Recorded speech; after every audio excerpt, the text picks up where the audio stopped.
There are things inside you that you didn't put there. The way you react to certain people, the way you speak, who you naturally trust and who makes you uneasy, what makes you feel guilty without being able to explain why. Even certain gestures you make, the way you use your hands when you talk, sometimes feel like they belong to someone older than you. Most people go through their whole lives assuming they built themselves.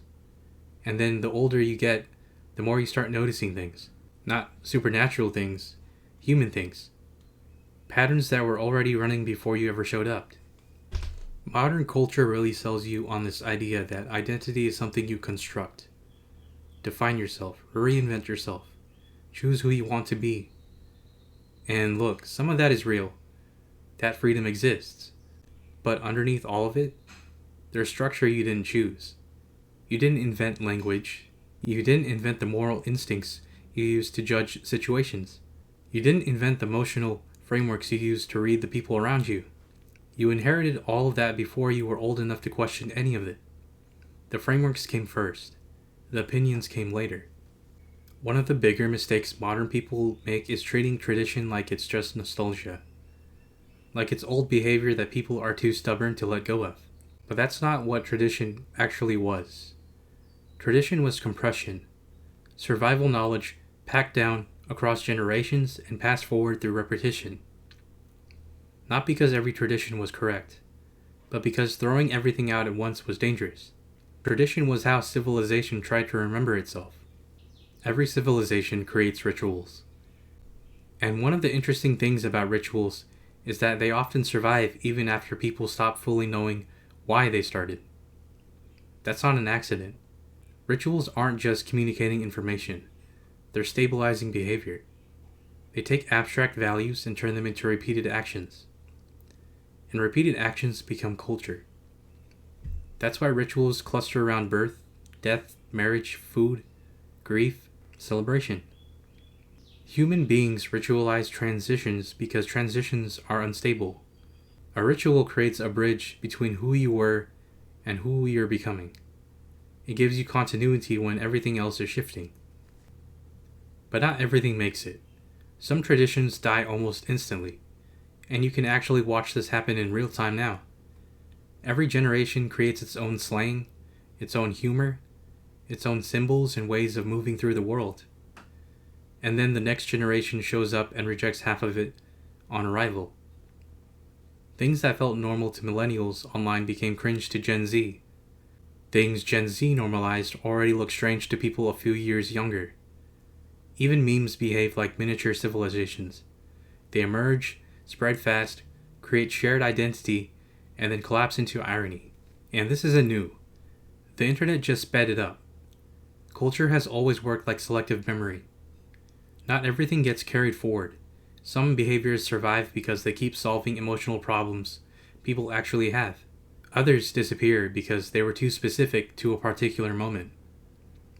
What civilization is constantly doing, whether it's aware of it or not, is compressing, mutating, discarding, reviving, and reinterpreting patterns of behavior. And sometimes what survives isn't the original form, it's the underlying function wearing new clothes. Take birthdays. The details keep changing. Different generations celebrate differently. Different cultures layer on different things. Now people shove each other's faces in cake, which is its own weird development. But the core ritual survives across all of it. Because underneath the changing details, the emotional function stays the same. A birthday is really a communal acknowledgement that you're still here. We still see you. Time moved forward and so did you. Humans probably needed some version of that for a very long time. That's why it's still around.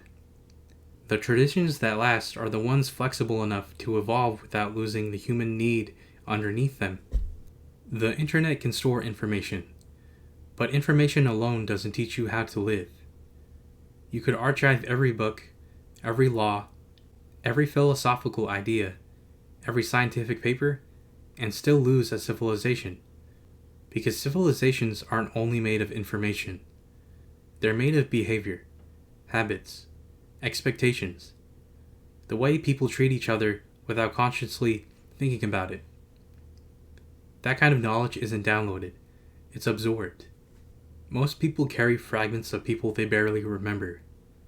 A phrase from a grandparent, a way of cooking, a work ethic, a fear that doesn't have a clean origin, a sense of duty that feels just built in.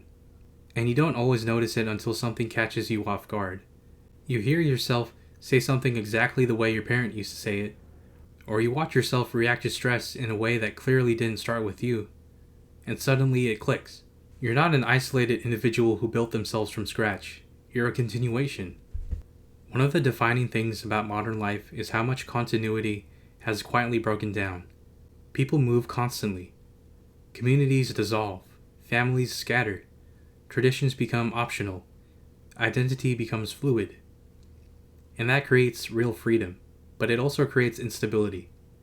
Because humans evolved inside continuity structures, inside tribes, repeated rituals, inherited expectations. When those disappear completely, people don't just become liberated. Sometimes they become disoriented. This is part of why religion historically mattered so much. And I don't mean that in a purely theological sense. Religion organized behavior across generations. It answered questions that are genuinely hard to answer otherwise. How should people live? What responsibilities exist between generations? What kind of person you should be? What's worth preserving? It functioned as civilizational memory, a way of carrying patterns forward that were larger than any individual person. I think one of the deepest fears people have right now isn't just loneliness, it's discontinuity. The feeling that nothing stable is carrying forward anymore. That every generation starts from zero. That wisdom keeps getting erased and rewritten. That people inherit information but not orientation. And when that happens, people start searching hard for structure again. Not because they hate freedom, but because humans need continuity to make meaning feel real. So when I say the ghost in the DNA, I don't literally just mean genetics. I mean the invisible transfer of human behavior across time. The things that survive not because they were archived anywhere, but because they were lived, repeated, passed forward without anyone consciously deciding to do it, until eventually they stopped looking inherited at all and just became normal. Maybe the deepest parts of civilization were never stored in books. Maybe they were stored in people, in habits, rituals, inherited ways of seeing the world. Not permanent, but persistent. And maybe that's what survival actually looks like. Not immortality, just continuation.